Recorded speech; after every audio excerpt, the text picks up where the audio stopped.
right, everyone. Welcome to the Stoa. Today we have Jonathan Haber with us today. Jonathan is an entrepreneur, consultant, and author, most recently of Critical Thinking from the Essential Knowledge series at the MIT Press. And as people know here at the Stoa, I'm a big fan and supporter of critical thinking. Back in May, I wrote a series of 9 journal entries on how to reason well. And I think reasoning well in the broader category of critical thinking is extremely important today, hence why I invited Jonathan at the Stoa to join us. And so how today's going to work, I'm going to tag in Jonathan in a moment. He's going to share his thoughts on critical thinking and then the book. And then I might warm him up with a few questions. But if you have questions anytime during the session, just put them in the chat. I'll call on you. You can unmute yourself, ask your question to Jonathan. And then if you want to be on YouTube, I can read your question on your behalf. So Jonathan, welcome to the Stoa. Oh, you're on mute. You have to unmute yourself. Thanks, Peter. It's great to be here. I really appreciate your inviting me onto the Stoa, and thanks to everybody for joining us. Good morning or afternoon, depending on where you are. So yeah, I thought I just enjoy these sort of sessions as kind of conversations. So I thought I'll kind of start by just providing you background on critical thinking as it developed through writing the book that Peter was just showing you. That book is part of a series put up by MIT Press called the Essential Knowledge series, which is designed to give lay audiences an understanding of complex topics. Originally, it was focused on technology topics. I've actually written 2 books in the series. The first one was on MOOCs, massive open online courses, that I also love to talk about if anyone has any questions about that. But they also have quite a strong philosophy list. And so we decided that a book on critical thinking would be useful because if any of you have read books on critical thinking, the majority of them are kind of how-to guides. They're mostly textbooks. Actually, most textbooks are developed for college-level critical thinking courses. But there's also some popular books on critical thinking. I've actually, my first book on critical thinking was this one called Critical Voter, which uses election politics as a case study to teach the specific critical thinking skills, which I'll go over. But what the kind of market lacked, or what I thought was important, was a book that would sort of give people a sense of, answer the question, what are we talking about when we talk about critical thinking, right? Because everyone thinks it's important, right? Peter's written about it, I've written about it, lots of people have written about it. But on top of that, everybody from, classroom teachers to heads of departments of education at the state and federal level, and even presidents and governors talk about how important it is for students to develop their critical thinking abilities. There's this sense that we're moving to a new not just an economy, but a new sort of world where facts, data will be in abundance. We don't need to memorize things anymore. We need to use information. And what do you do with information? You think critically about it. You also think creatively about it and collaborate and communicate. Those are kind of considered 4 C's of kind of 21st century skills. But, there's fundamentally kind of 3 myths out there. And you'll find I emphasize education a lot since I work in education. And so, the myths I was trying to tackle, while they're general, they're particularly acute in education. One is we don't know what critical thinking is, right? Another is we don't know how to teach it, or even if it can be taught. And then finally, we don't know how to assess it or evaluate it. We don't know if people are making progress in their critical thinking skills. For example, if they take a critical thinking course or read my book or somebody else's book on it. So the Essential Knowledge book was really meant to kind of take on those 3 myths. And I'll focus primarily on the first 2, although happy to answer questions about assessment in during Q&A, or assessing critical thinking skills during Q&A. But in terms of what it is, I think, part of the issue is ambiguity, right? Which happens to be a language skill. One has to kind of understand ambiguity to be a critical thinker. But there's sort of critical thinking, which is thought of as just quality thinking, sort of generally good thinking. But it's it's more specific than that. And then when you get specific, then you start getting into definitions of critical thinking that have been developed by critical thinking researchers, particularly over the last 30, 40 years, right? Critical thinking is a field, is a subset of philosophy. Most of the people working in it teach critical thinking courses at the college level. There's a organization within APA, the American Philosophical Association, specifically for people who teach critical thinking skills. And over the years, many definitions have derived from critical thinking. And if you look in the book, I list many of them, but that sort of sense of all those definitions gives the impression that we don't know what it is. It's up for grabs. There's a continuing debate about it. And there is, in fact, a continuing debate about it, but I would say, that is a debate over specific wording over what constitutes critical thinking. And an analogy I like to use is there's similar debates about almost any discipline, right? Biology is a great example, right? Biology has moved from when I took biology in high school and college, I guess more in high school, many years ago, where it was almost like learning a language. It was very qualitative. It was about classifications, et cetera, to today, where biology is much more quantitative, especially with work in DNA. But the teaching of biology has not been stuck for decades while we hash out how to define biology today as opposed to 40 years ago, right? We know what biology is. It's life sciences. We know what chemistry is. We know what these fields are. And we do know what critical thinking is. And the way I sort of explored it and kind of came up with an answer was not by synthesizing various sort of professional researcher definitions of it, but by taking more of a genealogical approach to critical thinking. Where did the concept arise that there's a form of thinking that is distinct and unique enough to be called critical, right? And most people think this concept has been with us for thousands of years, and that's understandable because critical thinking draws on many fields, one of which has been around for thousands of years, which is philosophy, right? A cornerstone critical thinking skill is logic, but also rhetoric. And we're talking about, language skills. When you talk about those skills, you're talking about the ancient Greeks, particularly Aristotle, who first sort of organized those into distinct fields. Critical thinking also draws on old but not quite so ancient fields, particularly pre-modern science, kind of the philosophical project that began with Descartes, but then continued through early scientists, Galileo and Newton, et cetera. Then it taps into sort of 19th century fields, notably psychology. But the notion of critical thinking itself is actually a 20th century construct, and it has an origin point. You could trace it to actually 1910.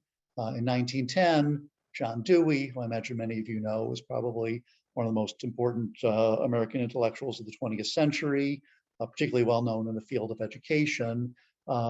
He was a kind of passionate believer in democracy, and his book, Democracy and Education, sort of constitutes the kind of education system you need to create democratic citizens. But the book he wrote in 1910, called How We Think, outlines what type of thinking somebody who can participate in modern life and modern democratic life in particular, what they should be able to do. And he called that concept reflective thinking. Now, reflective was eventually sort of swapped for critical, but really all discussion and all definitions of critical thinking have been in dialogue with Dewey's work, dating back to that 19 book, How We Think. So, and if you take a look at the work that's gone on since then, while there are many different ways to describe it, many different wordings of critical thinking, fundamentally critical thinking consists of three things, right? It consists of knowledge, specifically knowledge of certain techniques like logic, right? Also language skills, also understanding our own biases, et cetera. And then there are skills for putting that knowledge to work. because it turns out critical thinking is much more like playing an instrument or a sport than it is an academic discipline, right? The amount you need to know to be a critical thinker, right? You need to know the rules of logic, but you don't need to know every logical system, nor do you even need to know one logical system, beginning to end. But you need to understand a logical system well enough to skillfully employ it. Okay, so you need knowledge, but then you also need the skills of putting that knowledge to work. And then fundamentally, and then the third thing is you also need a kind of ethical foundation, right? It's not good enough to simply be skilled at, say, logic or communication rhetoric. You need to have a desire to sort of put that to use. And I would say you have a desire to put it to use to do well, to understand the world better. If you understand persuasive communication techniques well enough to know when you're being hoodwinked, you also need to be able to use those techniques to persuade in an ethical manner. So I'd say critical thinking has an ethical component as well. So those three pieces together, that's what constitutes critical thinking. Now, within that, you can have a lot of discussion, debate, refinement. Where does critical thinking intersect with and overlap with things like creativity? I'd be happy to talk about that during what I hope will be an extended kind of Q&A process. But fundamentally, if you think of critical thinking in terms of those sort of big three categories, then the critical thinking project can move forward, even as we continue to refine and debate some of our ideas and terminology, just as we continue to teach students the sciences, even as the definition of those sciences advance and change over time. Okay, so that takes care of the sort of definitional issue. The second one has to do with teaching critical thinking. And this is quite interesting that in surveys of educators, and this is both K-12 and college professors, if you ask them what their top three priorities, developing critical thinking skills will be on the top three list of close to 100% of them. I think I see surveys between 95 and 99%, but almost all educators prioritize creating critical thinkers. Okay, but if you survey employers, right, and you ask them what skills they value, they also say we need people who are skilled critical thinkers, problem solvers, et cetera. But then if you ask how many of the employees you hire after 12 years of school or 16 or more years of school, with all these teachers who say they've been prioritizing critical thinking, they'll tell you 75% of kids do not have these skills. Okay. So that's an interesting gap, right? You've got tons of people who are saying they're prioritizing it, but you're getting employers who are seeing these educated students in action claiming they don't have those skills. So what's going wrong? And here this sort of involved researching what are best practices for teaching critical thinking. And this is where a lot of the research I mentioned earlier of critical thinking educators kind of comes into play. There's one Professor Robert Ennis who published a very famous paper in this area, I guess close to 30 years ago, where he proposed that there were three different ways of teaching critical thinking. One is where you teach it directly, right? You have a course completely dedicated to critical thinking. And that's what we do in college, right? That there really aren't, maybe there's, some schools here, K-12 schools here and there that will have an elective on critical thinking. But fundamentally, if you're gonna take a critical thinking course it's dedicated solely to subject in the US, it's probably gonna be in college. Not the case in Europe, I should point out, where they do teach philosophy in earlier grades. But that is a method of directly teaching the critical thinking skills, where other subjects, current events, history, science, are subject matter for exercises within a course, specifically about teaching you how to think logically, how to form arguments, how to understand persuasive communication, et cetera. There's another method in which critical thinking is actually integrated into the teaching of other subject matter, right? This is where a chemistry professor a math professor, English professor, would include critical thinking in the teaching of traditional subject matter, but that critical thinking would be included implicitly, right? It would not be explicitly pulled out, okay? And that is in contrast with a method where teaching the critical thinking skill would be taught explicitly. The example I like to use is a math professor who's teaching geometric proofs, right? They're actually teaching deductive reasoning, right? Geometric proofs, math in general actually offers some of the few cases where deductive reasoning is clearly spelled out. For those of you who know philosophy, understand kind of math has certain axioms that are simply true. 2 + 2 will equal 4. The conclusion of a math proof derives from the premises and nothing else. So a implicit instruction would simply, or an explicit instruction, sorry, that math teacher would take a moment to say, by the way, this proof I've just taught you, that's an example of deductive reasoning. Let me explain to you what deductive reasoning is. And maybe even go further and say, let's contrast with that with inductive reasoning, which is the type of reasoning that's used in science and other subjects. And maybe the science teacher could pick up on that by talking about how inductive reasoning plays a role in science, et cetera, et cetera. That's explicitly integrating critical thinking skills instruction into subject matter. The other way to do it is to do it implicitly and just assume by teaching somebody geometric proofs, they're going to become a better critical thinker without explicitly explaining to them critical deductive reasoning. Okay, so you have those 3 methods, kind of directly teaching critical thinking, implicitly teaching it, and explicitly teaching it. And Ennis's challenge to educators was to spend some time determining which of these methods works. And there's been dozens, if not hundreds, of studies over the years that have compiled into meta-analysis, which seems to indicate that the best way to teach critical thinking is to explicitly integrate it into the teaching of traditional subject matter. Okay. The worst way to teach it is to integrate it into the teaching of traditional subject matter, but do so implicitly. Right? Surprise, surprise. If you want somebody to learn something, you should teach it to them. Right? The analogy I have is if somebody said, well, why do we need to teach math? They're going to learn all the math they need to by taking physics. Everybody would think I was nuts, right? And same thing with critical thinking. If you're going to teach a subject, you need to actually teach that specific skill set. So what's it turn out? Why might our educational system not be turning out strong critical thinkers? Well, they're using the least effective method, implicit instruction, right? And the only other method we really use is in college, we use direct instruction. So part of my work, and if you go to kind of my websites, I've got a site, I'll post a link in it during chat or during discussion. I boiled down not just explicit instruction, but another set of practices that derive from research as to how to successfully integrate critical thinking into traditional subject matter.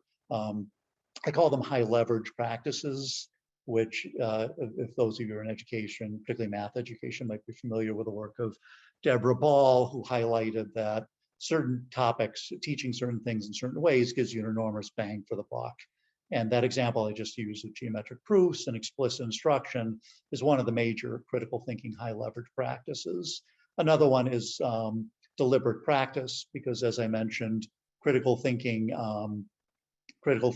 is much more like a sport or mastering a musical instrument necessarily than a academic subject, meaning you need to practice it a lot. One researcher theorized that it might be one of those 10,000 hour skills.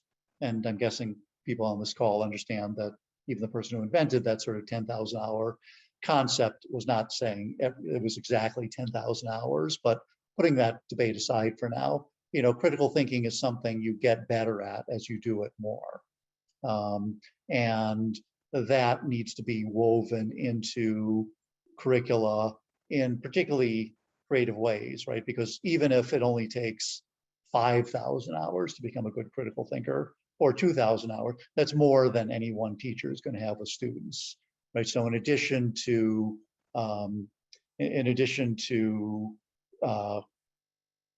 teaching students the skills, and giving them opportunities to practice, you have to inspire them to continue practicing on their own. Okay, so that's another high leverage practice. So anyway, I think at this point we'll take a break. I generally don't like to go more than 20, 25 minutes of me yammering. I brought up a lot of different topics. I'd like to just sort of answer questions, and obviously I'm happy to kind of dive deeper in into any of the things we just talked about. Awesome. So if anyone has any questions, feel free to put them in the chat now. I will warm up Jonathan with a question. So my question is like how to learn critical thinking outside of academia or institutions.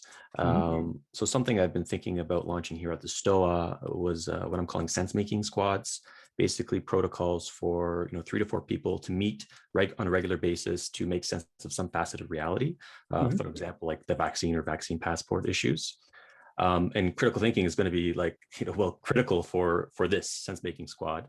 And I like how you broke down in your book the components of critical thinking, what you called structured thinking, mainly informal logic, rhetoric, information literacy or media literacy, and how you just spoke about the difference between learning it as a knowledge and then getting it as a skill. The latter will require practice. So what would be your advice or recommendation for something like this, a sense-making squad, to actually learn these skills, such as informal logic or rhetoric, and practice them as a group? Yeah, I think the first thing is either confirm or learn the fundamentals, right? Sort of I think probably anyone who's taken a critical thinking or philosophy course in college or studied philosophy on their own and is interested in events like this probably has that knowledge base. But I would say there are parts of the critical thinker's toolkit that sometimes get left out. For instance, critical thinking courses taught by philosophers often focus on the logic, but less on some of the psychological factors of critical thinking, particularly kind of understanding your own mind, biases, sort of cognitive science principles. So I'd say you want to kind of get everybody to the same base level so that when you take a look at, let's say a news article or an editorial and try to dissect it, that you all can be using the same toolkit, that this argument fails because not because it's invalid, but because it's unsound. If everybody kind of can have those conversations, you're in a good place, a good starting place. I'd say, that sort of practice time, that these opportunities should be treated as opportunities to practice your skills, which I think, fora like this are wonderful, right? Because any place where people are having, free and open discussion and debate are ones where, things like, the biases that can sort of distort understanding are kind of the community is there to sort of control for those. But I would say be explicit, right? As you engage in conversation, somebody can say, I happen to have a bias. We're reading an editorial about something I disagree with, Texas's new abortion policy, for example, and I can admit my politics is against this position, so I have certain biases, but I'm going to identify and control for them as we analyze this particular editorial, so that therefore we can sharpen our critical thinking skills, right? Because a fora dedicated to sharpening critical thinking skills is not necessarily about winning a debate. There's other places where that can take place. So I'd say, kind of both get everybody on the same page with a skill set, but also get everybody on the same page as to what the purpose of a conversation dedicated to kind of giving people the chance to engage in deliberate practice, what that's committed to, which is going to be different than what, say, a debate forum might be committed to. And the other question I'll sneak in is, how does emotions or emotional agency or sovereignty fit into this? Because it's one thing being explicit about your coherent philosophy and knowing what your bias is and articulating that, versus having an implicit bias on emotional level and reacting to something. So how would emotions or emotional agency factor into critical thinking? Yeah, I'm one of the kind of critical thinking guys who is a big fan of emotion, right? Obviously there's all kinds of reasons to be concerned about it. It distorts our reasoning. Emotion has gotten the better of us, and we've harmed ourselves and others, right? So there's all kinds of reasons to be concerned about emotion, and I write quite a bit about this, and not so much in the new book, but in Critical Voter, right? But if you think about it, there's good emotions, right? Love, concern, courage, etc. And there's bad emotions: anger, fear, hatred. And it's, the bad emotions, all these emotions can sort of cause reason to go astray, but particularly the bad emotions are ones that can distort reasoning in destructive ways. The good emotions, on the other hand, are not distinct from reason. The example I love to use is child rearing, right? My kids are both in college now, but when they were young, when they were small, um, I my love for them made me extremely attuned to all of their moods. They're happy, they're hungry, they're tired. The same cry, I could tell the distinction between the hungry cry and the in pain or tired cry, et cetera, et cetera. Well, those are premises in a logical argument. I have evidence that my child is hungry, and that evidence is a particular type of cry or a particular way. So in other words, my emotional elements of my emotional makeup were informing my reasoning process. So to draw a bright line, I guess the joke everyone uses is we are to be a world of critical thinkers. To create a critical thinking society does not mean creating planet Vulcan, right? And even planet Vulcan did not actually live by, even though yammered on about logic all the time. And I'm talking about Star Trek for anybody who's the original Star Trek, if people are newbies. But you never saw Mr. Spock like engaging in logical proofs or anything. They didn't sort of like, emphasize logic. They suppressed emotion. And there's a reason, you never see a Vulcan in charge of a starship, right? It's that mix of reason, emotion, and other parts of our human being that makes us, among other things, skilled thinkers. I think what you need to do is be able to, what I talked about before, identify what it is that might be distorting your reasoning. It might be your emotion. It might be strong beliefs that are perfectly reasonable, but could still keep you from taking certain perspectives. So I would say, the role is not to separate ourselves from our emotional selves, or our reasoning selves from emotional selves. Our job is to integrate those and use those aspects of our emotional selves that actually makes us better thinkers. Yeah, I like that. And I found it's an art form, like translating your emotional state or your felt senses into propositional format, and then having a Mhm. dialogue with it, like CBT and cognitive behavioral therapy. They're pretty good with things like that. Mhm. Um, so, Sam, I know you have to bounce. Could I take you in before you do to ask your question? Yeah, sure, Peter. Thanks for this, Jonathan. It's been Yeah. great. Yeah, my question is, you invoke kind of John Dewey as the Mhm. kind of foundations of critical thinking, and I'm just curious, since his like lifetime and context, I'm thinking about our current kind of post-truth world of just kind of Mhm. complete informational deluge. Have the kind of demands upon and tenets surrounding critical thinking undergone any developments? Has anything been introduced or kind of emerged in light of our current context that maybe wasn't emphasized at the outset of what is now critical thinking? Great question. Yeah, I mean, it's been 110 years since Dewey, so yes, I mean, all those definitions I mentioned before were done by researchers who've done terrific work on kind of refining, adding. I mean, Dewey was talking about it in the context of an era that was not that different from our own. I mean, 1910, if you think about it, that was the sort of era when we were kind of realizing, modernity was coming at a cost in terms of, overwhelming our senses. And in fact, Dewey was responding to claims that the world becomes so complex that we really couldn't rule ourselves. Democracy couldn't work, that we need to be ruled by experts. And he was vociferously against that. But he did certainly make the claim that if democracy is going to work, democratic citizens have to think systematically and well. And that's what he was outlining in his book. Now, since then, people have brought in other aspects of philosophy, other aspects of education. There's been really interesting work on cognitive science. I think, all the kind of work that characterized by Kahneman Tversky's work was unknown to Dewey.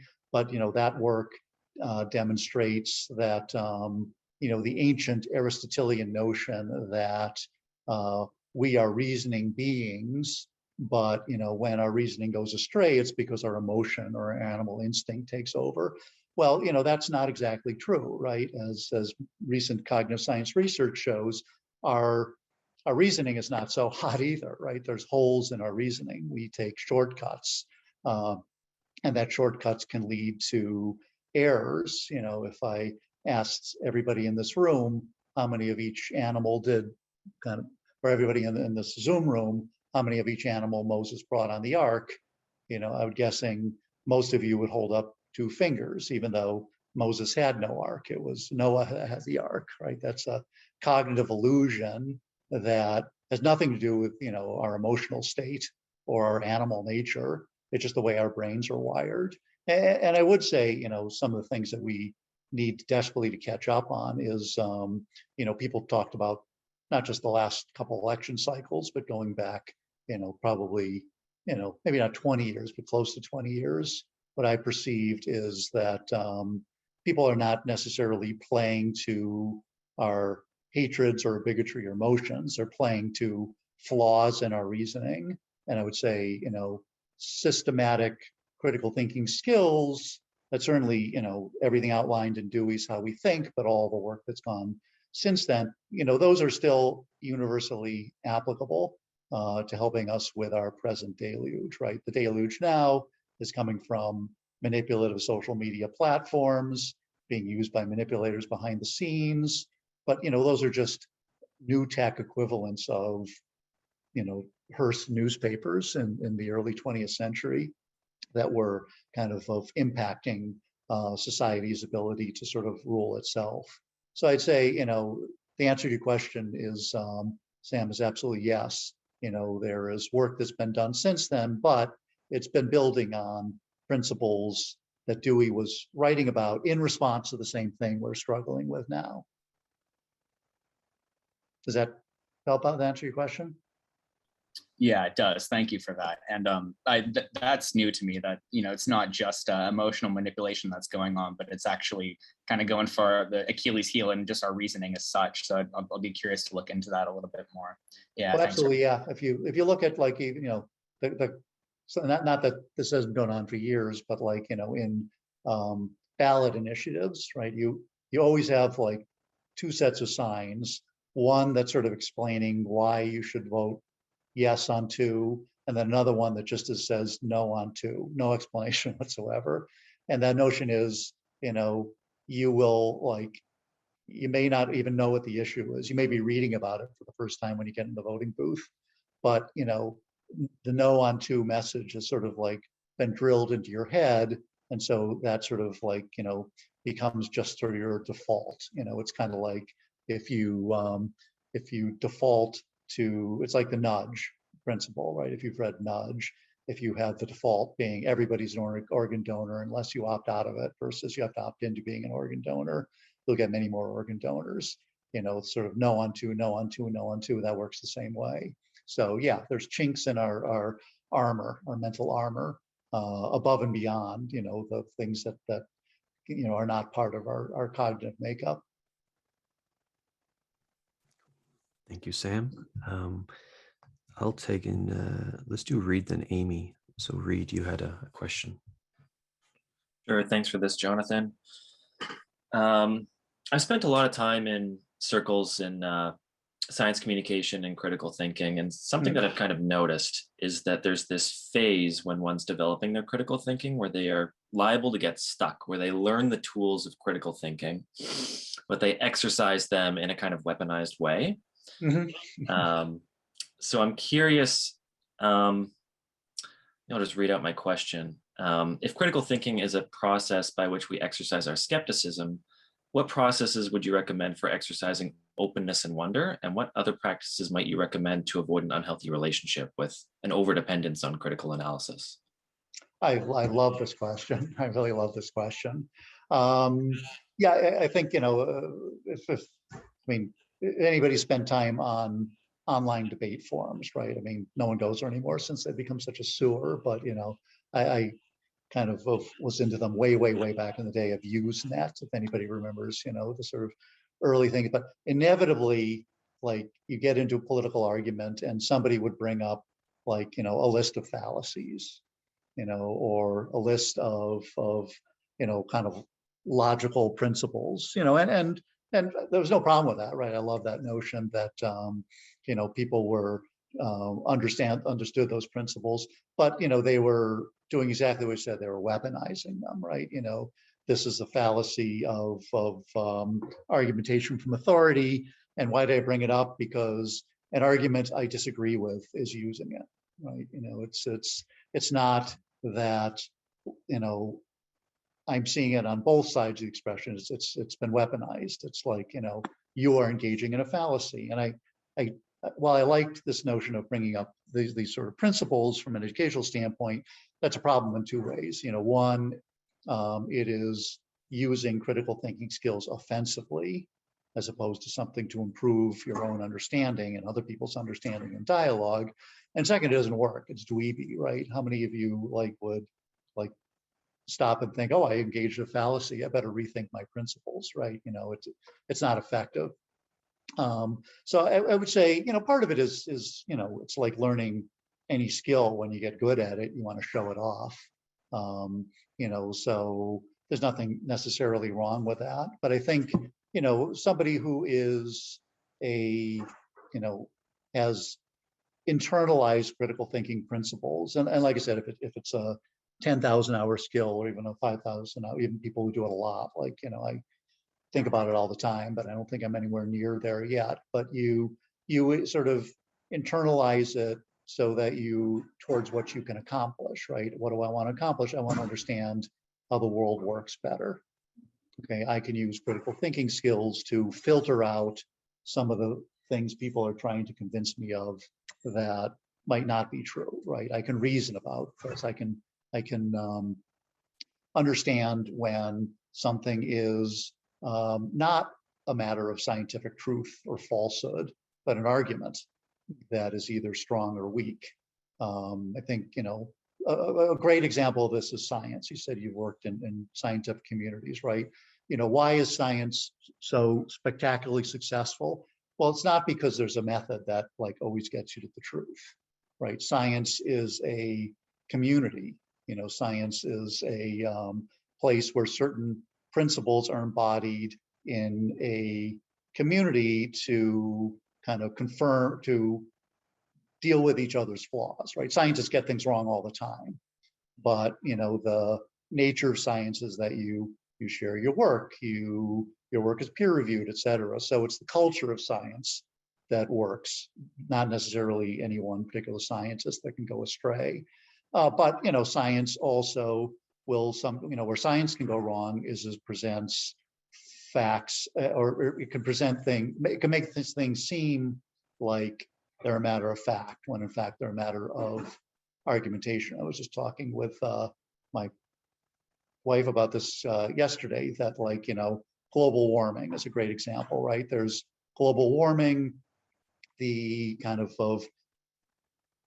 claim that has an enormous amount of evidence behind it, to the point where it could be seen as a pretty clear that something is happening, there's temperature, and that human activity is contributing to it, right? But are you a denier if you deny it's happening? Well, probably. Are you a denier if you say, okay, it's probably happening, but it may not be happening as quickly as people think. Well, that's an argument that you would have to present evidence for. Are you a denier if you say it's happening, but we can do things, we can solve the problem technologically versus dismantling the economic system? But well, that's not a scientific question. That's a set of arguments that would need to be made honestly, and in good faith. And then we could have debates about hot political issues like global warming and what to do about it that use science effectively. And I would say that's how you can have effective debates about any subject, any hot button subject, war, immigration, et cetera, is by sort of determining what constitutes factual information that can be proven true or false, and what is an argument that can be analyzed for strength and weakness. I've got another site that I've taken a break for over the summer, but I'll put a link on it, called Logic Check, which is meant to be a sort of supplement to fact checking, right? Because fact checking was supposed to solve our sort of media crisis. Anybody could look at a president's speech or editorial and it'd be fact checked, but as it turns out, like, facts are great. I love facts. They're really important. But more often than not, if a speech or an editorial or something's problematical, it's not because the facts are bad. The facts might be fine. It's that the argument those facts fit into is illogical. It's weak. It's invalid. Something's wrong with it. So I think it's really kind of vital. Facts alone, even scientific facts, are not going to sort of get us out of these messes we're getting into. We need to utilize those facts in conjunction with all the critical thinking tool set we've been talking about. So does that answer your question, Reed? Yeah, I think something that I'm hearing is, critical thinking works best in community, where you're actually inviting others to assess your own critical thinking of things. And that's something that's kind of built into the community of science, but it's something that's kind of rude to do socially. Like, if you sense that someone's thought process is flawed, it's kind of socially, at least nowadays, depending on what circle you're in, often kind of considered rude to challenge or correct other people's thinking, which seems to imply to me that what we really need to do is help enable people feel safe enough to have their perceptions challenged. There's a lot That's of a really, thanks. That's a really important point, because as I've often described, nobody's changed their mind because they lost an argument. That it's certainly not like on Twitter, but even generally. Think about beliefs that anybody, listening here, beliefs that you feel very strongly about, right? Would being defeated in an argument, or seeing somebody who shares your beliefs defeated in an argument, would that get you to abandon those beliefs? Probably not. It might get you to question them, though. And if you think about it, when we do change our beliefs, which all of us have over time, it's usually been a process that began by sort of something happened that got us to question a fundamental belief. And then during that period, we felt very vulnerable. And if we did successfully change it, either we committed the energy to it, or somebody worked with us, or a community worked with us to help us sort of come to a new understanding without being humiliated. Right. So most of the discourse we have right now is, and certainly the platforms we have to discourse is like, you're wrong. I'm going to show you why you're wrong. And I'm not even going to show you why you're wrong to convince you. I'm doing it to entertain the masses who are going to prove what a moron you are and how clever I am. In other words, it's exactly the wrong way to persuade anybody, frankly, including like the public audience. So yeah, it's a tough nut to crack, because, when people talk about bubbles or tribes, it's communities of shared belief that support not changing your mind about anything, kind of firm up all of our kind of confirmation biases and things. And it's no easy thing. You've worked in science. I'm sure you've seen experiences where scientists dug in their heels, denied reality, tried to make bigger claims than what was justified by the evidence they're working in. Scientists are not, I like to describe, scientists are not special kinds of people at all. I would say scientists simply are working in a community where the critical thinkers toolkit, which for me is synonymous with scientific reasoning, or sort of deeply overlaps them, where that allows us to decrease confirmation bias just a little bit. And that little bit is enough to give us all the scientific wonders of the last 500 years. So we could do the same, like in other aspects of life. Think about how much we could achieve. That's the goal of sort of weaving critical thinking into all aspects of our lives, not to sort of eliminate all other wonderful aspects of being a human being, but to, be able to achieve in, society, arts, solving problems, et cetera, as much as we've achieved in science, without sort of diminishing other aspects of our life. That's the goal of of becoming a critical thinking society. Awesome. Thanks, Reed. Amy, you had a question. Hi, Jonathan. Thank you so much for this. I was just thinking, I'm an adjunct professor and I teach in the arts and humanities, so kind of in a different kind of discipline and world of critical thinking. And I was thinking about the learning setting, because I often I teach mostly seminar style classes. And I was thinking about how important, in your opinion, how important modeling critical thinking is versus explicitly teaching it. You in your opening cited implicit instruction as a core approach, but I find that a lot of novel learning relates to things like subconscious observation as opposed to cognitive memorization. And I was just kind of wondering what you thought about that.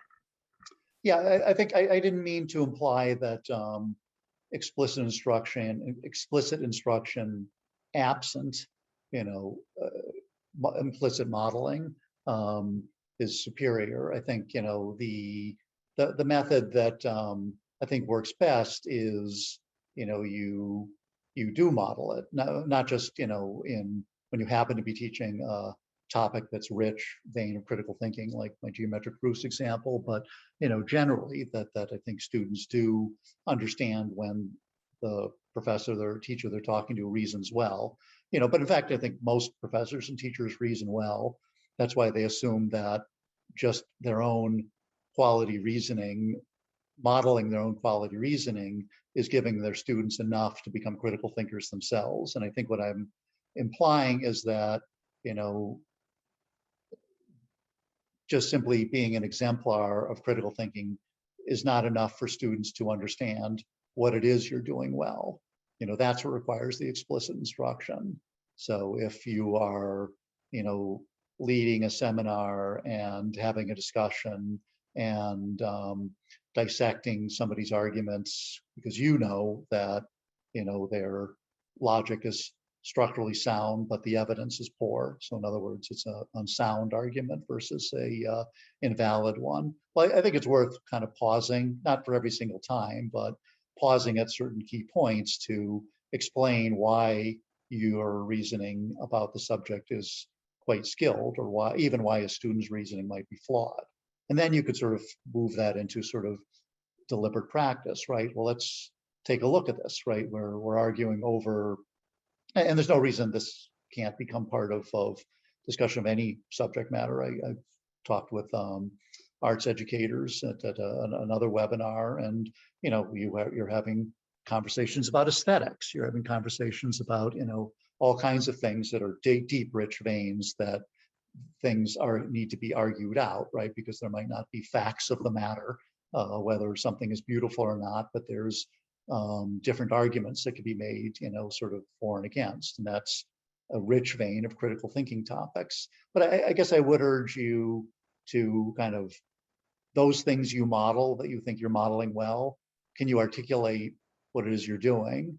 And if you are there ways to skillfully integrate it into instruction so that your students are getting the best of both worlds? They're seeing you modeling skilled thinking, but they're also understanding explicitly what you're doing, and then given chance to practice it themselves.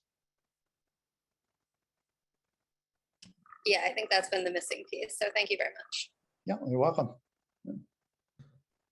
I was hoping to take in the other Reed. Reed is a part of the street epistemology movement. I don't know if you heard about them, Jonathan, but they do a lot of cool stuff. Reed, if you have any share or question. Sure. Thanks, Peter. Hello, Jonathan. This has been really great. Loving this. Yeah. So I'm part of the street epistemology community, and street epistemology is a way of having a conversation that's more Socratic method style, collaborative, where it very emphasizes very much critical thinking. Love And it. I'm part of a nonprofit that's trying to educate people on how to have this way of conversation. And we're currently building a course on how to do this. And my question is epistemology. My question is mainly about the ethical considerations for attempting to persuade someone to change someone's mind. Module 2 is like why to do SE in general. And we have a whole learning objective about potential goals relating to your interlocutor, the person you're talking to. And we originally had, attempting to persuade or like advance a narrative as like something not to do, but really after thinking about it, no, sometimes that is our goal, really. Not merely to understand, not merely to help them reflect, to help them engage in critical thinking, but to, as a kind of goal for ourselves to change their mind. Assuming critical thinking can be used to change someone's mind, what are the main ethical considerations when attempting to do so? Well, first, I mean, critical thinking is a tool of persuasion, right? Or I should certainly say, probably I more than other people in this field, like I spend a lot of time talking about rhetoric, tools of persuasion. One, because you need to understand them well enough to peer through the rhetoric to see the logical structure, that is in an argument being presented to you. So that's more useful in terms of, understanding the world. But also, you can use these tools to persuade others. And I think that's a very important part of being a critical thinker. I think where, I have used, even convincing MIT Press to publish a book on critical thinking that required persuasion, right? So I'd say where the two things intersect is that, I often describe any persuasive argument begins with a logical core, right? Forget all the rhetoric, forget all the baubles, forget all the kind of cognitive techniques. You start with an argument that's valid, that's sound, that's strong, or the argument structure, but that's your beginning. And then once you have that, you can sort of build persuasive elements into it that will make it effective, if not unstoppable, as opposed to having a weak argument that could be, you can masquerade how weak it is by using sort of rhetorical baubles, unless you encounter an interlocutor who can sort of peer through your bullshit and see that the logic at the heart of it is poor. So I'd say, this is where, a ethics comes into play in an extremely important way, because, we know how to create strong arguments, right? Have a logical argument at the core, and then use appropriate persuasive techniques that can even take advantage of people's the ways people think, right? You can appeal to emotion, but an ethical consideration would be you appeal to concern, love, caring, right? You appeal to good emotions. Why? Because appealing to anger, fear, and hatred is unethical. You can have a logical argument that's poor and try to kind of dress it up so that would masquerade the fact, but that's unethical, right? Because that the argument at the base of it is poor. Or you can have a logical argument that's really strong and it's dressed up with appropriate persuasive techniques that's arguing to do something horrible, monstrous, right? That's, again, there's no way to prove that logically, that's an ethical consideration. And so I would say part of being a critical thinker is to use these tools that give you, all kinds of superpowers, right? You can better understand the world, you could persuade others. There's a lot of success, and I think that's what makes it motivating, right? If you can convince people, hey, you're going to have a more successful life, make better decisions, even have better interpersonal connections with people if you internalize these skills. Those are very powerful arguments, okay? But I think wrapped up in that is you cannot be a critical thinker if you are also unethical. And say that's probably more of an argument I would have to support, but I would say that that's, ethical considerations are deeply wound into the sort of identity of being a critical thinker. I'm eager to learn more about your program. I've just found it, so I might reach out and kind of to connect again. But thanks for your question, Reed. Totally, would love that. Thanks. Reed might be coming to the Stoa to do a street epistemology session on COVID, so stay tuned for I that. love it. Yeah, let me know. Jonathan, any almost at the top of the hour, any kind of closing thoughts or words you'd like to leave us with? Yeah, I love communities like this that are dedicated to sort of thinking and discussing and learning, and just keep in mind you guys are sort of modeling what discourse can be like. I don't know of what people in this audience like believe and agree and disagree on, but I think a community committed to kind of effective discourse and better understanding of the world is the direction we need to go on. I think like I said, there's various tools you could do to become a skilled critical thinker. It doesn't take that long, so lots of people could do it. I think our trick is to persuade people to kind of make the commitment, follow the path, but then also keeping in mind that it may take years of effort to get really good at this, to kind of get everybody to start now. Awesome. Thanks, Peter, for having me on here, and thanks to everybody for great questions as well. I really enjoyed the hour. Yeah, I'll make some closing announcements in a moment, but Jonathan, thanks so much for coming to the Stoa today. We'd love to have you back. And again, check out his book, Critical Thinking, and his website, which I'll post if you're watching the video on YouTube. I'll post it in the description. Upcoming event at the Stoa, we have one at 6 p.m. today. Discomfortable, what is shame and how we can break its hold. AJ Bond, our shame educator, just dropped his book. His book launches today, Discomfortable. So you can have that. We're going to have like a 90-minute event, which is going to be fun. And on Thursday, two effective altruists walk into a monastery. So two effective altruists in the effective altruist community, they went to the monastic academy near Toronto. And so they're going to talk about their experience. One like went back to effective altruism, and one kind of dug deep into the Buddhistic path. So that's you can RSVP that on thestoa.ca. Yeah, so that being said, Jonathan, everyone, thank you so much for coming to the Stoa today. Take care, guys. Bye-bye.